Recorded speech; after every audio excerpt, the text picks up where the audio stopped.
नमस्कार, आप देख रहे हैं इंडिया न्यूज राजस्थान और मैं हूं आपके साथ सचिन दुबे। स्वागत है आपका हमारे खास कार्यक्रम अल्लाह बोल में। आज हम अल्लाह बोलने जा रहे हैं कोटा मेडिकल कॉलेज अस्पताल प्रशासन की लापरवाही पर। कोटा मेडिकल कॉलेज अस्पताल में 3 घंटे तक बिजली गुल रही। अचानक बिजली जाने की वजह से मरीजों की जान आफत में फंस गई। हालात ये हो गए कि गंभीर तौर पर बीमार लोगों का इलाज डॉक्टर्स को मोबाइल टॉर्च की रोशनी में करना पड़ा। बताया जा रहा है कि शॉर्ट सर्किट के कारण अस्पताल में बिजली आपूर्ति 3 घंटे तक बाधित रही, लेकिन इसी बीच अस्पताल प्रशासन की तरफ से कोई वैकल्पिक व्यवस्था नहीं हो सकी, जिसकी वजह से मरीजों को दिक्कतों का सामना करना पड़ा। इस दौरान डॉक्टर ने मरीज की सीरियस कंडीशन होने पर अंधेरे में ही उसका इलाज शुरू कर दिया। इसका वीडियो तेजी से सोशल मीडिया पर वायरल भी हो रहा है।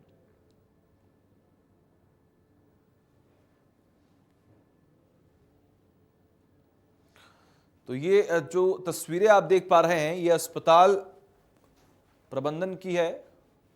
अस्पताल में किस तरीके से मैनेजमेंट किया गया है, इसकी तस्वीरें हम आपको लगातार दिखा रहे हैं और ये बताने की कोशिश कर रहे हैं कि आखिर कितनी बड़ी लापरवाही जो है वो देखने को मिलती है। और लाइट कटने की वजह से मरीजों के लिए कितनी मुश्किलें बढ़ी, इन तस्वीरों को देखकर आप समझ पा रहे होंगे। मोबाइल टॉर्च की रोशनी में डॉक्टर्स इलाज कर रहे हैं और आप हमें फोन कर सकते हैं। 2 नंबर आपकी टीवी स्क्रीन पर लगातार फ्लैश हो रहे हैं। 01161362146, 01161362148। ये 2 नंबर जो है वो लगातार हम आपको दिखा रहे हैं, फ्लैश हो रहे हैं 2 नंबर। तो इन 2 नंबर्स पर आप हमें कॉल कर सकते हैं, हमारे साथ कनेक्ट कर सकते हैं और अपनी राय जरूर रख सकते हैं इस पूरे मुद्दे पर कि एक तरफ जहां स्वास्थ्य विभाग ये बातें कहती है, स्वास्थ्य विभाग की तरफ से तमाम ये दावे कहे जाते हैं कि हम हेल्थ सेक्टर को मजबूत कर रहे हैं, हम अस्पतालों में सारी सुविधाएं उपलब्ध करवा रहे हैं, चाहे वो सबसे अत्याधुनिक मशीन हो या इसके अलावा और तमाम चीजें हों। ये तमाम ऐसी बातें हैं जो स्वास्थ्य विभाग के अधिकारी कहते तो हैं, लेकिन जमीन पर क्या हालात हैं, अस्पतालों में कैसी तस्वीरें देखने को मिल रही हैं, ये देखकर आप समझ पा रहे होंगे। मोबाइल टॉर्च की रोशनी में मरीजों का इलाज हो रहा है, मरीज परेशान हैं, लेकिन इस पूरे मामले में सुनवाई नहीं हो रही है। कोई सूद लेने वाला अधिकारी भी मौके पर नहीं मौजूद था। हमारे साथ हमारे दर्शक, सबसे पहले दर्शक राजेश जुड़े हुए हैं हमारे साथ। राजेश जी, आपका बहुत बहुत स्वागत है। कहां से बोल रहे हैं सर आप? सर, मैं ये कहना चाहता हूँ कि लाइट के बारे में सर, ये जो बिजली विभाग की लापरवाही है, ये गवर्नमेंट के अधीन में आती है। गवर्नमेंट अगर लाइट नहीं दे पाती है तो उसको रिजाइन दे देना चाहिए कि हमकी लाइट की व्यवस्था नहीं कर पाते, तो कोई दूसरा चलाएगा सरकार को। चलिए, बिल्कुल राजेश, बहुत बहुत शुक्रिया आपका, आप जुड़े हमारे साथ और आपने अपनी राय रखी और ये बताने की कोशिश की गई कि कहीं ना कहीं आम जनता इन सारी समस्याओं से दो चार हमेशा होता ही रहता है। आज की तस्वीर हम आपको लगातार दिखा रहे हैं, जिसमें आप देख पा रहे हैं कि अगर किस तरीके से यहां पर मोबाइल टॉर्च की रोशनी में इलाज हो रहा है। अगर देखें आप तो गौर से, वहां पर और भी जो तीमारदार हैं वो मौके पर मौजूद हैं, उनकी तरफ से ही लगातार ये शिकायतें भी की गई है कि आखिर कब तक ऐसे हालात राजस्थान के अस्पतालों के रहेंगे। आखिर जो पैसे, जो बजट तैयार किया जाता है, आखिर वो बजट, वो पैसा जाता कहां है जब अस्पतालों में ऐसी व्यवस्था है। हमारे साथ दूसरी दर्शक कल्पना जुड़ी हुई है। कल्पना जी, बहुत बहुत स्वागत है आपका। कहां से बोल रही हैं आप? मैं जम्मू से बोल रही हूँ जी बोलिए। मैं ये कहना चाहती हूँ कि एडमिनिस्ट्रेटिव फेलियर, जहाँ पर हॉस्पिटल्स में पता नहीं है, स्टेट के हेल्थ मिनिस्टर को, चीफ मिनिस्टर को, उनको तो कम से कम महीने में एक बार जो बीएमओ है, मेडिकल ऑफिसर्स हैं, सुपरिंटेंडेंट है, उनसे तो सलाह मशवरा करना चाहिए था, कैबिनेट मीटिंग लेनी चाहिए थी कि किस किस चीज की कमी है। मैं एक बात आपको बता दूं कि हमारी कंट्री में मिसाइल्स हम पतंगों की तरह उड़ाते हैं, लेकिन कहीं ना कहीं बहुत सारी बातें हैं जहां पर हम पिछड़े हुए हैं। अगर ये फेलियर है तो किसका है? ये स्टेट के चीफ मिनिस्टर का है। वो डेमोलिशन स्क्वाड के साथ रहते हैं, कहाँ मंदिर गिराना है, कहाँ गरीबों के घर गिराने हैं। क्या उनको हॉस्पिटल्स का पता नहीं है कि यहाँ पर क्या हो रहा है? अगर उनके, ये तो मेडिकल काउंसिल ऑफ इंडिया को आपके टीवी चैनल के माध्यम से बताना चाहती हूँ कि क्या हो रहा है, कितना फेलियर है ये। आपने बहुत ही डिबेटेबल इशू उठाया है, इस पर संज्ञान लेने की जरूरत है, स्टेट के चीफ मिनिस्टर को भी और हेल्थ मिनिस्टर को भी।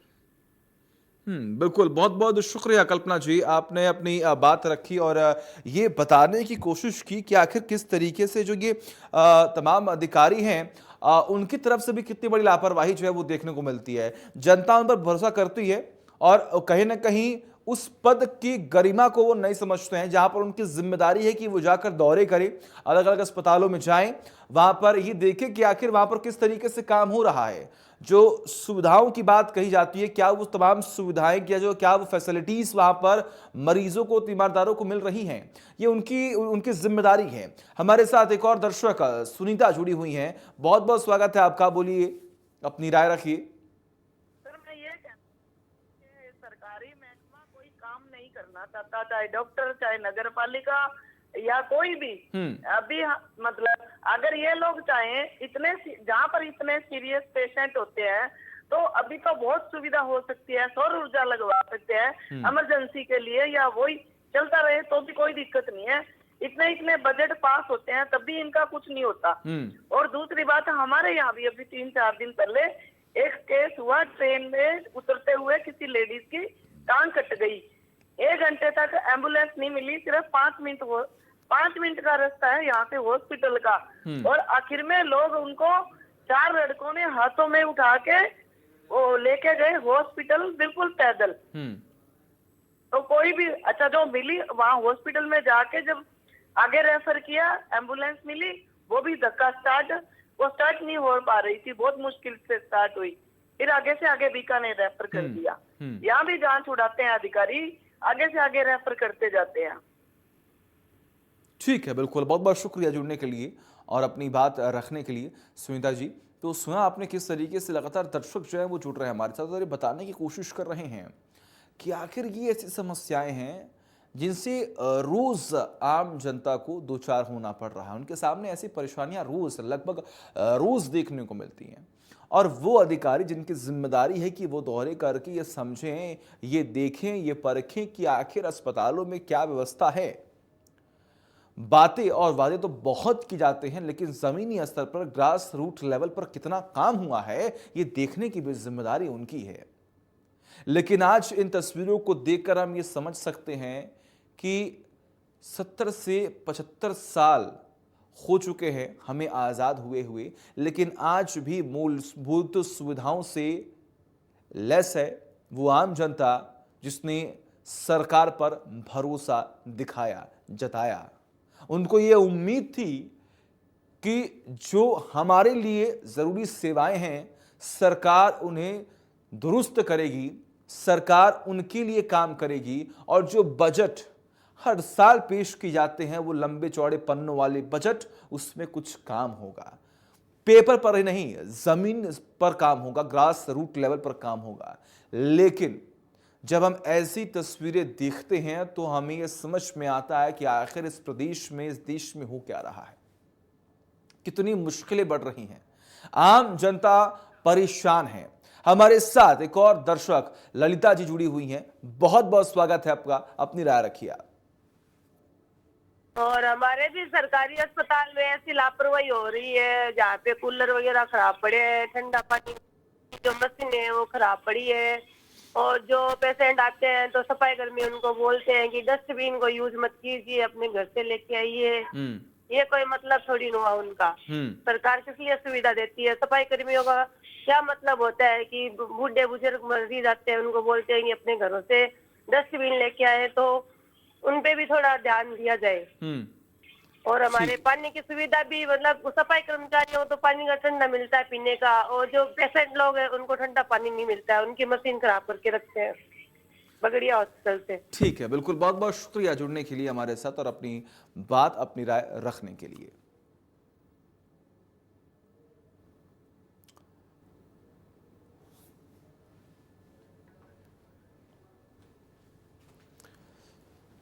तो लगातार नंबर फ्लैश हो रहे हैं, जुड़िए हमारे साथ और ये बताइए कि आखिर आपकी राय क्या है, आप क्या सोच रहे हैं, आपके जहन में क्या है और आखिर कब तक ऐसी परेशानियों का सामना आम जनता को करना पड़ेगा।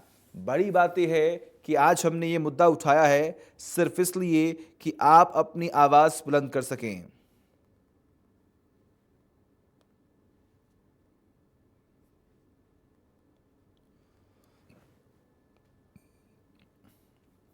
लगातार आम जनता की मुश्किलें बढ़ती रहती हैं और बड़ी बात यह है कि जिम्मेदार अधिकारी आखिर कहां हैं, वो जिम्मेदार जनप्रतिनिधि कहां हैं जब आम जनता के सामने ये परेशानियां सामने आती हैं।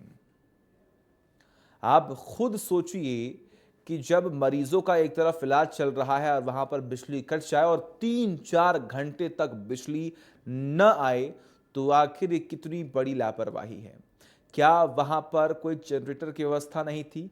क्या वहां पर कोई बैकअप की व्यवस्था नहीं थी? अस्पताल में जहां पर लोग जिंदगी से दो चार हो रहे होते हैं, जिनकी मुश्किलें लगातार बढ़ रही होती हैं, क्या वहां पर लाइट की कोई भी सुविधा नहीं है? ऐसे तमाम बड़े सवाल आपके भी जहन में इस वक्त आ रहे होंगे इन तस्वीरों को देखकर। तो आखिर क्या है ये पूरा मामला और आखिर कब तक ऐसी समस्याओं का सामना आम जनता को करना पड़ेगा? आप अपनी राय जरूर रखिए। 2 नंबर लगातार आपकी टीवी स्क्रीन पर फ्लैश हो रहे हैं, हमें कॉल जरूर कीजिए।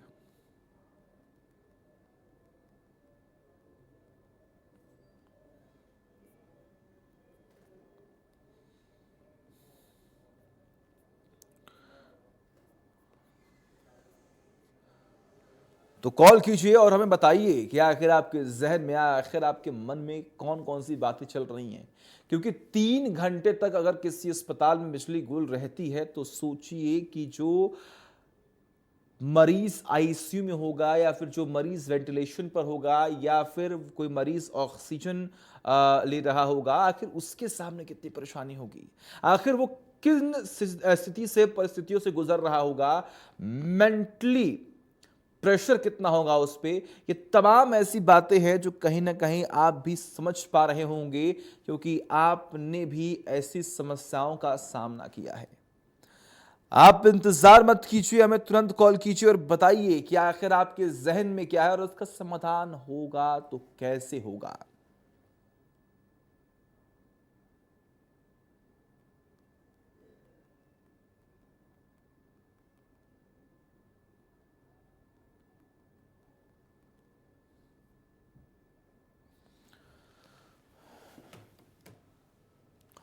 तो ये तमाम बड़ी बातें हैं जिसके लिए अधिकारी जिम्मेदार हैं। वो अधिकारी जिनकी ये जिम्मेदारी है कि वो समय समय पर आकर ये चेक करें, ये देखें, निरीक्षण करें कि आखिर अस्पतालों में इंतजाम है तो क्या है। आज जिन मुश्किलों के साथ आम जनता खड़ी है, क्या उनकी समस्याओं का समाधान नहीं होना चाहिए? क्या इस अस्पताल में बिजली की व्यवस्था नहीं होनी चाहिए थी? ऐसे वो तमाम बड़े सवाल हैं जो वहां पर मौजूद मरीज तीमारदारों के मन में भी था। लेकिन आखिर उनकी समस्याओं को सुनेगा तो कौन? आखिर समाधान होगा तो कैसे होगा? क्योंकि वहां पर कोई जिम्मेदार अधिकारी है ही नहीं। वो स्वास्थ्य विभाग के अधिकारी जिनकी ये जिम्मेदारी है कि वो यहां पर आकर देखें कि आखिर मरीजों के साथ कैसा व्यवहार किया जा रहा है, मरीजों के लिए क्या इंतजाम हो रहे हैं, क्या सही दवाइयां लोगों को मिल रही हैं, क्या सही तरीके से इलाज मरीजों का हो पा रहा है। लेकिन सारे के सारे अधिकारी वहां से नदारद मिले। कोई अधिकारी वहां पर नहीं पहुंचा। जब ये सूचना दी गई उसके बावजूद भी 3 घंटे तक वहां पर बिजली गुल रही। एक तरफ गर्मी से लोग परेशान हैं तो वही दूसरी ओर अगर 3 घंटे अस्पताल में मरीज का इलाज चल रहा है और रोशनी ना रहे, अगर वहां पे बिजली कट जाए तो सोचिए वहां पर क्या परिस्थितियां बनी होंगी, किस तरीके से उन तमाम मरीजों की और जो तीमारदार हैं उनकी मुश्किलें बढ़ी होंगी। खल्ला बोलिए और कॉल कीजिए। हमारे साथ इस वक्त सोनी जुड़े हुए हैं। सोनी, अपनी बात रखिए। हेलो जी, अपनी बात रखिए सर। हेलो। सर आपकी आवाज आ रही है, अपनी बात रखिए। बहुत बहुत स्वागत है आ रही है आपका। सर। मैं इसमें दिखाने गया था 18 तारीख को, देखा नहीं था ढंग से सर। जी। मैं एमएस में गया था दिखाने, हम्म तो देखा नहीं था सर। हम्म सर, जरा टीवी का जो वॉल्यूम है वो कम कर दीजिए और तब अपनी अच्छा बात अच्छा रखिए। सर। हाँ जी। हेलो। हाँ हाँ, बोलिए सर। मैं भरतपुर जयपुर दिखाने गया था एमएस में, मानसिंह हॉस्पिटल में। जी। तो सिर को दिखाने गया था, मेरे चोट है अंदर। तो उन्होंने डॉक्टर साहब ने देखा ही नहीं, 2 गोली देके भगा दिया कि आप जाइए, इससे सही हो जाओगे। ठीक है, बिल्कुल सोनी जी, हम उम्मीद करते हैं कि आपकी आपकी जो ये समस्या है, जो आपने ये बताया हमें कि आखिर अस्पताल में किस तरीके से इलाज जो है वो उसी तरीके से नहीं हुआ, या फिर आपके सवालों के जवाब वहाँ पर सही तरीके से नहीं मिले, आप संतुष्ट नहीं हैं अपने इलाज से, तो कहीं ना कहीं हम यही चाहते हैं और इसीलिए आज हमने इस विशेष कार्यक्रम में, अल्लाह बोल कार्यक्रम में, इस मुद्दे को उठाया कि आखिर क्यों ऐसे समस्याओं का सामना मरीजों को करना पड़ रहा है। आखिर मरीज सरकारी अस्पताल में जाते हैं इलाज करवाने के लिए, तो आखिर उनके साथ ऐसा व्यवहार क्यों हो रहा है। तमाम दावे पहले भी किए गए थे जब पूर्व स्वास्थ्य मंत्री थे रघु शर्मा जी, उन्होंने भी इस बात का जिक्र किया। लेकिन वो अधिकारी जब एक तरफ तमाम बड़े चेहरे यानी कि नेता, स्वास्थ्य मंत्री या फिर बात करें मुख्यमंत्री, तमाम दावे तो करते हैं, काम होते भी हैं, लेकिन निचले स्तर पर जो अधिकारी हैं उनकी वजह से ही वो तमाम वादे धराशायी हो जाते हैं, क्योंकि जिम्मेदारी तो उनकी है। आखिर वो क्यों नहीं यहाँ पर पहुंच रहे हैं, आखिर क्यों वो निरीक्षण करने के लिए नहीं आ रहे हैं, ये जिम्मेदारी उनकी है और उनको अपनी जिम्मेदारियों का निर्वहन करना होगा, नहीं तो आम जनता परेशान लगातार होती जाएगी। इन तस्वीरों को देखकर आप समझ पा रहे हैं कि कितनी मुश्किलें होंगी। आप देखिए किस तरीके से वहां पर एक शख्स जो है, तीमारदार जो है, जो परिजन है, वो अपने हाथों में न्यूज़पेपर लेके हवा देने की कोशिश कर रहा है। एक तरफ डॉक्टर को आप देख पा रहे हैं किस तरीके से मोबाइल की टॉर्च में वहां पर इलाज हो रहा है। कितनी मुश्किलें हैं और आखिर इनका समाधान कब तक होगा, ये बड़ा सवाल है। इसीलिए आज हमने अपने इस विशेष कार्यक्रम में इस मुद्दे को उठाया कि आप भी अपनी राय रखिए, आप भी अपनी आवाज को बुलंद कीजिए और हमारा साथ दीजिए। तो कॉल कीजिए हमें, ये 2 नंबर आपकी टीवी स्क्रीन पर लगातार फ्लैश हो रहे हैं, इंतजार मत कीजिए, हमें कॉल कीजिए और अपनी राय जरूर रखिए कि आखिर ये तमाम समस्याओं का समाधान कब होगा, आखिर इसकी जिम्मेदारी किसकी है, जवाबदेही किसकी है। ऐसे तमाम बड़े सवाल है जो लोगों के जहन में आ रहे होंगे। हमसे अपनी बात रखिए। तमाम दर्शक हमें देख रहे हैं और वो अधिकारी भी देख रहे होंगे शायद कि आज जो ये तस्वीरें सामने आई हैं इसके पीछे वो अधिकारी हैं, तो उनके भी आंख खुलेगी, उनके भी कान खुलेंगे जब ये परेशानी उन तक पहुंचेगी, तो उनका समाधान भी तुरंत होगा। इसीलिए आज हम ये आपसे अपील कर रहे हैं कि आप देश के, प्रदेश के एक जागरूक नागरिक हैं, ऐसे मुद्दों पर अपनी आवाज को बुलंद कीजिए। हमारे साथ सेवाराम जुड़े हुए हैं, एक दर्शक। सेवाराम जी, बहुत बहुत स्वागत है आपका। कहां से बोल रहे हैं सर आप?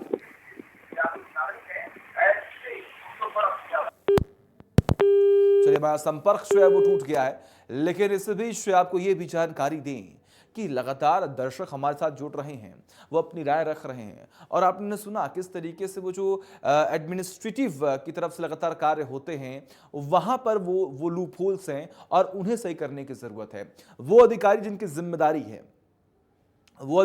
जिम्मेदारी है कि वो वहां पर पहुंचकर निरीक्षण करें, तमाम जो मैनेजमेंट है उनसे बात करें कि आखिर वहां पर क्या कमी है, उसको पूरा किया जाएगा। क्योंकि हर साल हेल्थ बजट पेश किया जाता है, लेकिन काम क्या है ये आप देख पा रहे हैं।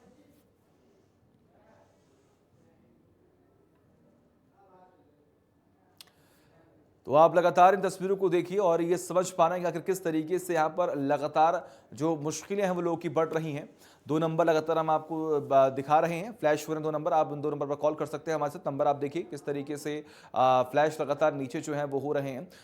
0116136136214 नंबर है और दूसरा नंबर जो है वो 0116136136214 है, 8 है। आप इस पर कॉल कीजिए और हमारे साथ कनेक्ट होइए और ये बताइए कि आखिर आपके जहन में क्या है, आखिर आप क्या सोच रहे हैं इन तमाम तस्वीरों को देखकर, और आखिर अब सरकार को ऐसी कौन सी पॉलिसी या फिर ऐसे कौन से नियम या फिर ऐसे कौन से रूल्स एंड रेगुलेशन लेकर आने होंगे कि तमाम जो समस्याएं हैं और खास तौर पर वो अधिकारी जिनकी वजह से ये लापरवाही देखने को मिल रही है, ये तमाम चीजें खत्म हो और आम जनता सही तरीके से जाकर अपना इलाज करवा सके। ये तमाम ऐसी बातें हैं जिस पर चर्चा तो होती है, जिस पर बजट तो पास होता है, लेकिन काम क्या है ये आप देख पा रहे हैं।